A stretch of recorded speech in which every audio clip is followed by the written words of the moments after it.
Hello everyone, फिर से मैं आपके सामने आ चुकी हूँ एक नई एक्सप्लेनेशन के साथ। मूवी का नाम आपकी स्क्रीन पर है। मूवी की शुरुआत होती है बुलंदशहर से, जहाँ दो लड़कियाँ खेल रही हैं और हम देखते हैं कि एक लड़की को कुछ लोग किडनैप करके गाड़ी में डाल लेते हैं। जब दूसरी लड़की ये देखती है तो वो गाड़ी पर पत्थर मारना शुरू कर देती है और यहाँ से सीन शिफ्ट होता है सुंदरबन पश्चिम बंगाल में, जहाँ पर कुछ लड़कियों की ग्रुप को बंदी बनाकर रखा हुआ है। किडनैपर्स की बातों से ऐसा लग रहा है कि वो उन लड़कियों का यूज़ स्मगलिंग के लिए करने जा रहा है। वो उन लड़कियों को किसी तरह का पैकेट निगलने के लिए मजबूर कर रहा है क्योंकि वो कल उन्हें विदेश भेजेगा। उन बंदी लड़कियों में हमारी शिवाजी रॉय भी बैठी हुई हैं, जो अपने हेडफोन से लगातार अपने ऑफिसर्स को वहाँ पहुँचने के लिए कह रही हैं। लेकिन शिवानी की बातें किडनैपर सुन लेता है और किडनैपर्स और शिवानी के बीच में घमासान लड़ाई शुरू हो जाती है। शिवानी रॉय सभी किडनैपर्स को बुरी तरह से पीटती है और तब तक पुलिस फोर्स भी वहाँ पहुँच जाती है और सभी बंदी लड़कियों को बचा लिया जाता है। आगे हम देखते हैं कि secretary of police Shivani Roy को बुलाता है और उसे एनआईए में शामिल कर लिया जाता है। डीआईजी शिवानी रॉय को एक लड़की के किडनैपिंग के बारे में बताता है कि बुलंदशहर में एम्बेसडर टू टर्की की बेटी गायब हो गई है और उसके साथ उसकी केयरटेकर की भी बेटी है। इसलिए तुम्हें अर्जेंटली बुलंदशहर जाना होगा। वहाँ का आईजी और एम्बेसडर टू टर्की तुम्हारा इंतज़ार कर रहे हैं और तुम्हें रूहानी को वापस लाना ही होगा। तो इस पर शिवानी रॉय कहती है कि उनसे वो बाद में मिल लेगी, लेकिन वो पहले क्राइम सीन पर जाएगी क्योंकि मॉनसून की सीज़न की वजह से उसका क्राइम सीन बह सकता है। नेक्स्ट हम शिवानी रॉय को क्राइम सीन पर देखते हैं, जहाँ पर वो सब कुछ विजुअलाइज कर लेती है कि कैसे लड़कियाँ खेल रही थी और कैसे उन्हें वहाँ से किडनैप किया गया। आगे हम शिवानी रॉय को एम्बेसडर और आईजी के सामने देखते हैं। शिवानी रॉय उन्हें बताती है कि किडनैपर्स को पता नहीं है कि उन्होंने जिस लड़की को उठाया है वो एम्बेसडर की बेटी है। अगर उन्हें पता होता तो फिरौती की कॉल अभी तक आ गई होती। किडनैपर्स पेशेवर लगते हैं क्योंकि दोनों लड़कियां मिट्टी में खेल रही थी, जिमली और रूहानी भी इसीलिए नॉर्मल विलेज गर्ल लग रही होगी, इसलिए उन्होंने उसे उठा लिया।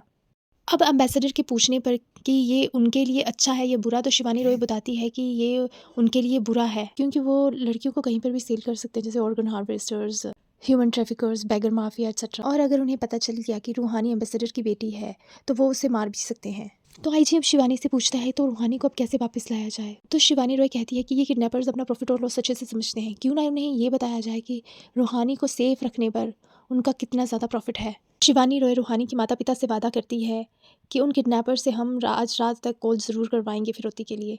आगे हम देखते हैं वो किडनैपर्स जिमली और रूहानी को 20 लाख रुपए में अम्मा के एक आदमी को बेच देते हैं। आगे हम उन्हीं किडनैपर्स को देखते हैं जो कि न्यूज़ में देख रहे हैं कि रूहानी के पिता ने 2 करोड़ का इनाम रखा है रूहानी का पता लगाने वाले के लिए, लेकिन किडनैपर्स अभी भी थोड़ा झिझक रहे हैं अम्मा से पंगा लेने के लिए। नेक्स्ट होती है अम्मा की एंट्री। बहुत ही फियरलेस सी महिला है ये। पेट पर कटाव का निशान है, हाथ में पॉलीथीन बैग है जिसमें वो किसी बच्चे की बॉडी को लिए हुए जा रही है गली में, और जहाँ से वो गुजर रही है लोग डर रहे हैं और अपने बच्चों को छिपा रहे हैं। आगे वो एक घर के अंदर जाती हैं जहाँ पर एक औरत है। उन अम्मा और उस औरत की बातों से हमें पता चलता है कि ये जो बच्चे की डेड बॉडी अम्मा लेके आई है ये उसी औरत का बच्चा है। और उस औरत ने मात्र 300 साढ़े 300 रुपये पर डे के हिसाब से उस बच्चे को बैगर्स को रेंट आउट किया हुआ था, और लू लगने की वजह से या फिर एक्स्ट्रा अफीम दिए जाने की वजह से उस बच्चे की मौत हो गई। अम्मा उसे कुछ पैसे दे जाती हैं और उससे कह जाती है कि अपने अगले आने वाले बच्चे को भी भेज देना। आगे ये सीन रूहानी और जिमली पर शिफ्ट होता है, जिनके पास अम्मा के 2 आदमी आ रहे होते हैं बातें करते हुए कि इनको इंजेक्शन दिए हुए 3 घंटे हो गए हैं, इसलिए अब इनका ब्लड टेस्ट किया जा सकता है। ब्लड टेस्ट करने पर रूहानी पॉजिटिव और जिमली नेगेटिव निकलती है। मीनवाइल हम उन चारों किडनैपर्स को फिर से देखते हैं जो कि रूहानी को लेने के लिए वापस अम्मा के अड्डे पर पहुंचते हैं, और वहाँ हुई गोलीबारी में कंपाउंडर मारा जाता है और वो दूसरा आदमी घायल हो जाता है और वो रूहानी को लेकर भाग जाते हैं। इसी बीच हम देखते हैं कि अम्मा को भी पता चल चुका है कि रूहानी किसी वीआईपी की बेटी है, और जब उसे पता चलता है कि रूहानी का ब्लड टेस्ट पॉजिटिव है तो वो और भी ज़्यादा डर जाती हैं और वो अपने आदमी को उसे जल्दी से जल्दी ढूंढने और उसको ख़त्म करने के लिए कहती है। और वो बताती है उनके पास केवल 96 घंटे हैं रूहानी को ढूंढने के लिए। अगर इस बीच वो उसे नहीं ढूंढ पाए और ख़त्म नहीं कर पाए तो उनकी सारी पोल खुल जाएगी।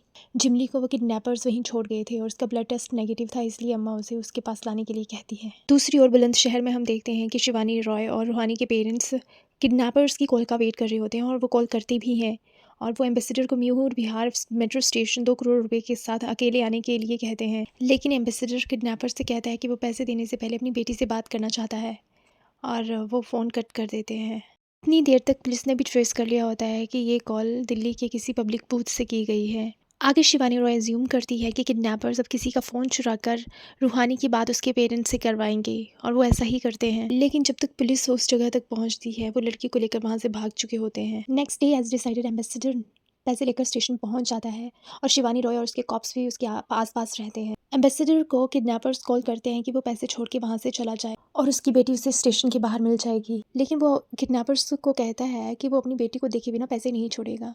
इसलिए किडनैपर्स उसको वीडियो कॉल करते हैं और उसकी बेटी रूहानी को उसे दिखाते हैं। शिवानी रॉय चुपके से वीडियो कॉल में वो जगह देख लेती है और अपनी कॉप्स को उस जगह भेजती है, लेकिन उस जगह कोई नहीं होता, यानी कि एम्बेसडर को वीडियो कॉल नहीं बल्कि रिकॉर्डेड वीडियो दिखाई जा रही थी। जब तक एम्बेसडर को इस बारे में पता चलता पैसे जा चुके थे। शिवानी रोय उनके पीछे भागती है और एक को पकड़ लेती है और आगे हम देखते हैं कि सभी पुलिस वालों को सूचना मिलती है कि एक लड़की और किडनैपर्स मेट्रो स्टेशन से भागे हैं, इसलिए सभी सतर्क हो जाएं। एक लेडी कांस्टेबल को वो किडनैपर्स और लड़की दिख जाते हैं, लेकिन वो उसे घायल करके रूहानी को लेकर भाग जाते हैं। अब नेक्स्ट हम पुलिस स्टेशन में देखते हैं जहाँ शिवानी रोय उस चौथे किडनैपर्स से पूछताछ करती है, जिसमें उसे पता चलता है कि अम्मा कुसुमपुर से बैगर माफिया चलाती है, लेकिन इस बार उसे गरीब घर की 8-9 साल की प्री प्यूबर्सन लड़कियां चाहिए थी ताकि उनके गुम होने पर उनके घर वाले ज़्यादा शोर न मचा सके। और वह साथ में बताता है कि जब उन्हें पता चला कि रूहानी के पिता ने रूहानी के लिए 2 करोड़ का इनाम रखा है, तो इसीलिए वो रूहानी को अम्मा से वापस छीन लाए,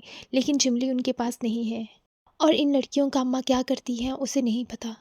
इसके बारे में उसका दूसरा पार्टनर पिंकू, उसको ज़रूर पता होगा। और शिवानी रॉय के पूछने पर वो बताता है कि पिंकू को पॉकर खेलने की आदत है और वो जो भी अर्न करता है वो उसी में ही उड़ाता है। आगे शिवानी रॉय फातिमा से मिलती है, जिसके बारे में उसे एक कॉप से पता चला है कि फातिमा की मदर एक लेडी कांस्टेबल थी और ऑन ड्यूटी मौत की वजह से उसकी बेटी को उसकी जॉब मिल गई। शिवानी रॉय फातिमा को इस केस में मदद करने के लिए कहती हैं और वो पूरे देश भर में से मिसिंग प्री प्यूबर्सन लड़कियों का डाटा मंगवाती है और इस डाटा से उसे पता चलता है कि देश के हर कोने से लड़कियां गायब हो रही हैं। उन्हें जैसा कि पता है कि अम्मा दिल्ली में बैगर माफिया चलाती है और इस डाटा से पता चलता है कि वो पूरे देश भर में अब एक्टिव हो चुकी है, लेकिन अभी तक इन लड़कियों में से कोई भी उन्हें भीख मांगती हुई दिखाई क्यों नहीं दी। शिवानी रॉय अभी इस बारे में सोच ही रही थी कि उसके 2 कॉप्स वहाँ एंटर करते हैं और उसे बताते हैं कि जहाँ पर किडनैपर्स ने दोनों लड़कियों रूहानी और झिमली को छोड़ा था वहाँ उन्हें कुछ नहीं मिला। वो एरिया अच्छे से ब्लीच से साफ किया हुआ था, नो ब्लड स्टेन्स, नथिंग। और वो बताते हैं कि अम्मा के सारे आदमी अंडरग्राउंड हो चुके हैं। आगे हम शिवानी रॉय को उसके घर में देखते हैं और उसका पति डॉक्टर विक्रम भी वहाँ पहुँच चुका है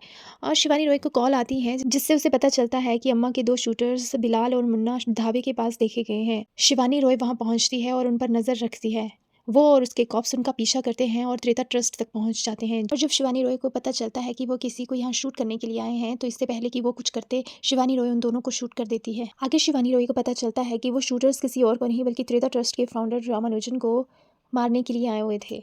अब रामानुजन के बारे में बता दें कि वो पिछले कई सालों से बैगर माफिया के खिलाफ लड़ रहा है और उसने अकेले ही कई लोगों को जेल पहुंचाया है।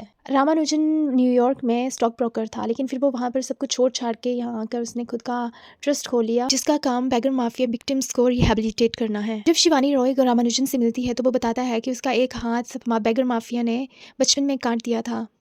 शिवानी रॉय बहुत ज़्यादा इम्प्रेस होती है उससे और उसे अम्मा को पकड़ने में हेल्प करने के लिए कहती है और वो भी तैयार हो जाता है। अब शिवानी रॉय रामानुजन की मदद से बहुत से बच्चों को बैगर माफिया से बचाती है। मीनवाइल हम देखते हैं कि शिवानी रॉय पर रूहानी को वापस लाने के लिए उसके सीनियर्स का प्रेशर बढ़ता जा रहा है। आगे शिवानी रॉय को फातिमा और रामानुजन से पता चलता है कि अम्मा उसके घर के पास देखी गई है।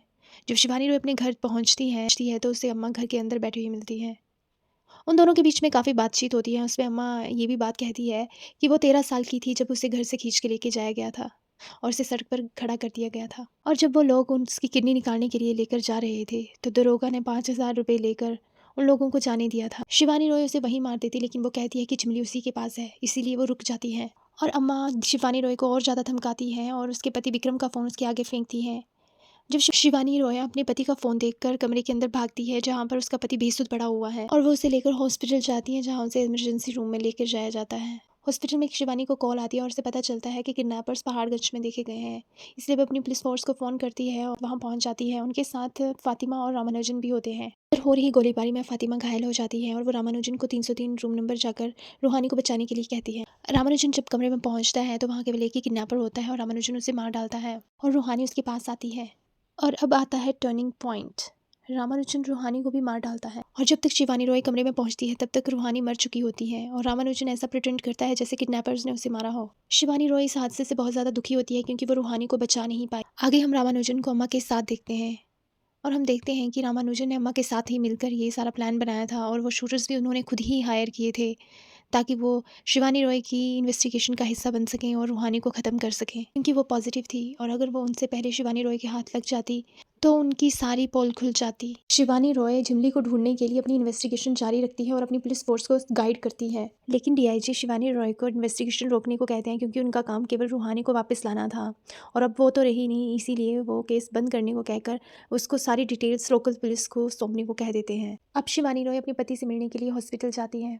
उसका पति डॉक्टर विक्रम उसे काफ़ी मोटिवेट करता है, जिससे कि वो फिर से इन्वेस्टिगेशन जारी रखती है। आगे शिवानी रॉय फोरेंसिक्स में जाती है, जहां डॉक्टर्स उसे बताते हैं कि रूहानी की मौत गला दबने की वजह से हुई है, लेकिन साथ में वो ये भी कहते हैं कि रूहानी की आर्म पे टाइट पकड़े जाने के निशान पाए गए हैं, जैसे किसी ने इंट्राडर्मल इंजेक्शन देते समय उसे पकड़ा हो, लेकिन उसकी बॉडी में किसी भी तरह का कोई केमिकल नहीं मिला है। लैब से निकलते ही शिवानी को फातिमा की कॉल आती है, जो उसे बताती है कि मिसिंग लड़कियों में से एक लड़की उन्हें जयपुर रोड पर मिली है, जो वहाँ के नज़दीकी हॉस्पिटल में पहुँचाई जा चुकी है, लेकिन डॉक्टर्स बता रहे हैं कि उसकी हालत बहुत नाजुक है, इसीलिए वो दोनों जल्दी से वहाँ हॉस्पिटल पहुँचती हैं। शिवानी रॉय को वहाँ जाकर पता चलता है कि लड़की केवल 10 साल की है और उसे 4th स्टेज सर्वाइकल कैंसर है, और डॉक्टर भी कंफ्यूज हैं क्योंकि इतनी छोटी बच्ची के साथ ऐसा होना बिल्कुल नामुमकिन सा है। शिवानी रॉय उस लड़की से मिलती है, वो ड्राइंग बना रही थी और उसका फ्लैशबैक हमें दिखाया जाता है कि वो 3 लड़कियां थी और उनका ब्लड टेस्ट पॉजिटिव था, इसलिए अम्मा ने उन तीनों को ख़त्म करने के लिए कह दिया था और वो वहाँ से किसी तरह बच गई और बाकी 2 को उन्होंने जला दिया। शिवानी रॉय उससे कुछ और पूछ पाती, इससे पहले ही वो अपना दम तोड़ देती है। वो अपने साथ उस लड़की की ड्राइंग बुक ले जाती है, जिसमें उसे त्रेता के लोगों की ड्राइंग दिखती है।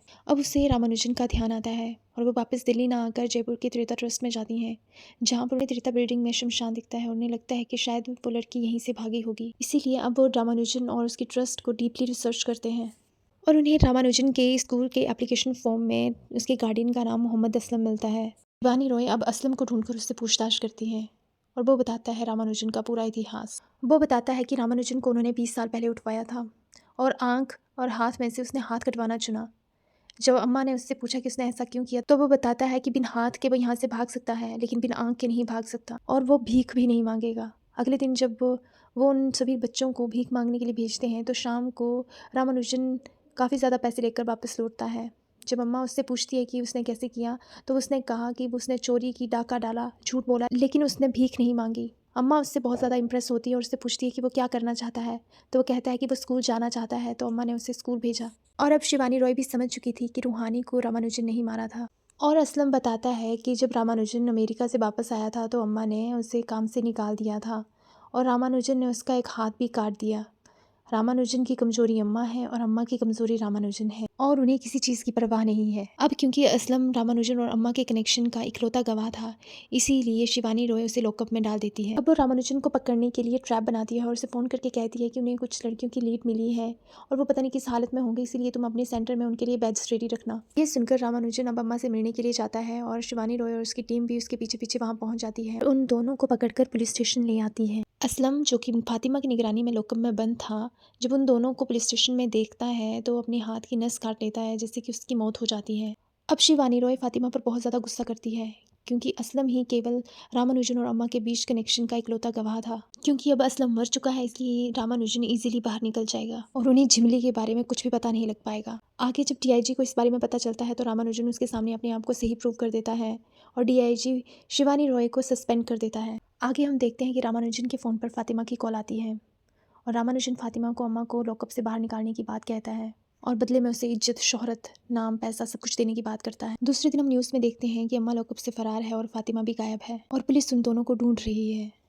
आगे हम फातिमा और अम्मा को एक शिप में देखते हैं जो श्रीलंका जा रही है। उस शिप में छोटी छोटी बच्चियों के साथ झिमली भी है। इन हम देखते हैं कि शिवानी रॉय इस केस पर अब इनफॉर्मली काम कर रही है। उसने अपने 2-3 पुलिस वाले दोस्तों को शामिल किया है और रूहानी के पिता भी अब इसमें उसकी मदद कर रहे हैं, क्योंकि वो एक एम्बेसडर हैं, तो श्रीलंका के एम्बेसडर उनके एक दोस्त हैं। उनसे उन्हें पता चला है कि रामानुजन यहाँ श्रीलंका में कई बार आता जाता है, लेकिन वो त्रेता के ऑफिस कभी नहीं गया। वो जाता कहाँ है इसके बारे में किसी को कुछ नहीं पता।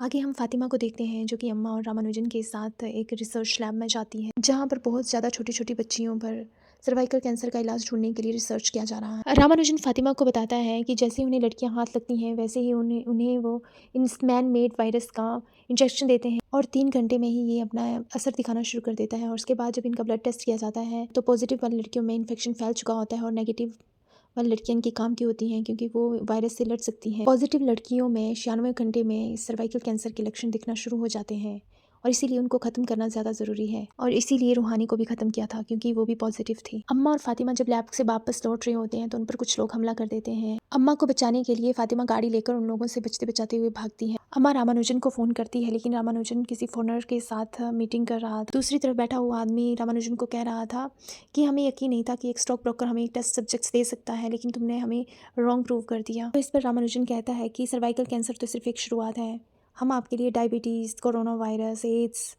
सबके लिए टेस्ट सब्जेक्ट्स प्रोवाइड करवा सकते हैं। दूसरी तरफ बैठा हुआ आदमी रामानुजन को कहता है कि रिजल्ट मिलने पर उसका हिस्सा उसे मिल जाएगा। मीनवाइल हम देखते हैं कि फातिमा अम्मा को लेकर एक जगह पहुंचती है जहां शिवानी रॉय उसका पहले से ही इंतजार कर रही होती है। और अब हमें यहाँ एक फ्लैशबैक दिखाया जाता है कि शिवानी रॉय के कहने पर ही फातिमा ने रामानुजन का भरोसा जीतने के लिए अम्मा को जेल से भगाया था। फातिमा खुद को गोली मारकर घायल कर लेती है ताकि वो रामानुजन का भरोसा कायम रख सके।